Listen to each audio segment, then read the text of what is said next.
Où en sommes-nous? Ben, quand vous dites que ça bat de l'aile, je ne sais pas dans quel coin du pays où est-ce que ça bat de l'aile, parce que selon les informations que j'ai, c'est plutôt une mesure qui a été bien accueillie. Bien sûr, lorsque le ministre de l'enseignement... Non, les financements ne suivent pas. Lorsque le ministre de l'enseignement primaire vous dit qu'il y a près de 4 millions d'enfants qui ont retrouvé le chemin de l'école, bon, il est vrai que c'est un motif de fierté, c'est un motif qui encourage la prise de cette mesure. Mais, en même temps, il faudrait songer à ce que les infrastructures soient idéales pour recevoir tous ces enfants qui n'avaient pas la possibilité d'aller à l'école.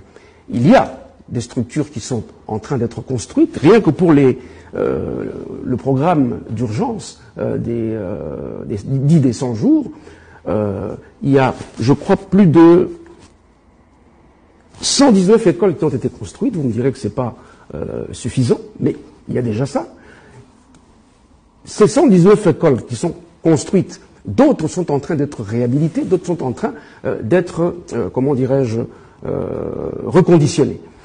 Donc, la mesure est une mesure bien accueillie, mais il y a un certain nombre de problèmes qui sont soulevés en même temps que cette mesure est mise en pratique. Vous avez parlé des enseignants.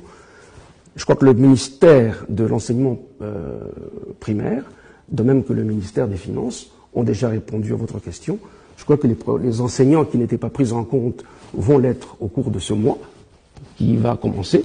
Donc c'est une question à laquelle qui ne posera plus de problème. C'est une question à laquelle on va bientôt répondre. De même que pour les infrastructures, il y a un certain nombre de choses qui se passent en province, qui ne relèvent pas uniquement du programme d'urgence des 100 jours. Vous savez qu'il y a des gouvernements provinciaux qui ont également leurs propres problèmes, et leurs propres programmes, pardon. Et donc, je pense que tout cela, mis ensemble, nous allons plutôt dans le bon sens. Mais, naturellement, on ne peut pas